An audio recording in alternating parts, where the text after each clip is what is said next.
when I was growing up as a kid, I went to a game just before Kenny Dalglish got sacked, and it was in the FA Cup, and it was my real first time of witnessing a derby at Goodison. I went as a Liverpool fan. I sat in the Everton end, and it was a 4-4 thriller. It was one of the best games of football.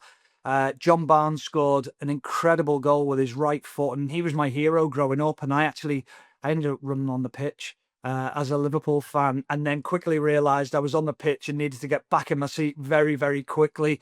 But I remember this incredible atmosphere, thinking, "Wow, this." I mean, I'm a Liverpool fan growing up, but I just felt that hostility within the ground and how much tension there was.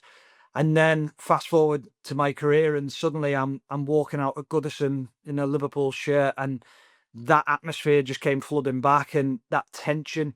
I've got a lot of Liverpool and Everton friends, and the messages that you get sent during the week leading up to the game from both Reds and Blues is, I can guess you can only imagine what type of messages you get, um, and then even when you look around the stadium when you're playing, there's a lot of people that you recognise on the front rows in and around the stadium, and you're trying not to smirk and you're trying to be serious, and they're calling you all kinds, let's say, and yeah, you're trying not to react to it.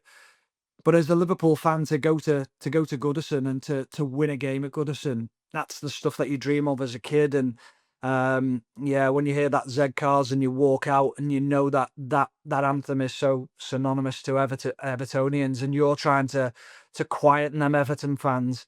Unfortunately, on the night we did that, I think my first taste of a derby was at Goodison was a 3-1 victory, and I'll never forget that game. It was just such a huge victory to know that you've gone there and won the game, and you've got the bragging rights for the until the next game. That's special times.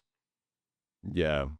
You did come up through that academy, and I can only imagine your first time at Anfield. It probably wasn't a derby, but walking out to You'll Never Walk Alone, to that atmosphere, as you say, lifelong Liverpool fan.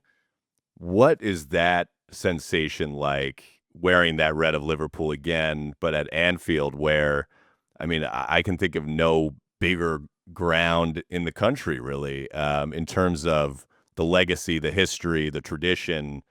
It must be something else. Yeah, I mean, I'm very fortunate. I grew up before the cop was a standing cop.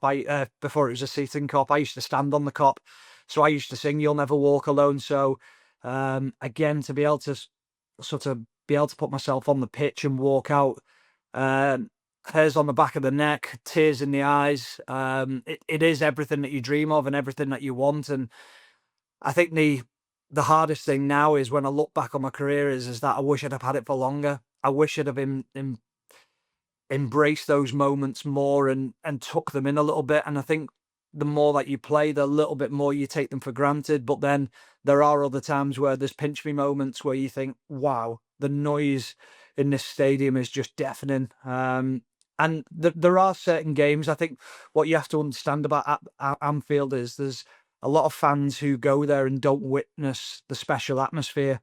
The special atmosphere is the same saved for special games and big occasions, and more often than not, that's your European nights. It's when Everton come to town, or Manchester United, Manchester City, those big games that the fans know that the players need them, and it sort of it puts doubt in the opposition's minds that they can go there and get a result. So yeah, that when you walk out and listen to "You'll Never Walk Alone," I mean, for me, it's so special, and I'm very fortunate that I've been able to sit on the cop, stand on the cop, sing the song, and then actually sing it on the pitch as well, because I was singing it as I walked out as well.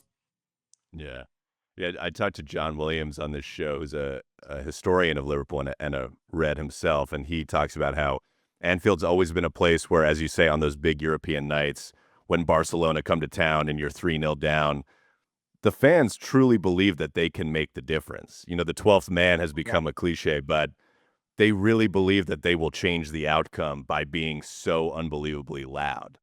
Yeah, I think you only have to listen to opposition managers, and arguably some of the best managers that we've seen in the Premier League: Jose Mourinho, Sir Alex Ferguson, Arsene Wenger, and they just talk about that ability for the cop to be able to suck the ball into the goal. It is special. I mean, you've just mentioned the game there, the 3-0 against Barcelona, and coming back into that game, and you've got Luis Suarez and Lionel Messi and Busquets in midfield, and they're all suffering at Anfield and not being able to play under that pressure. And it's so special.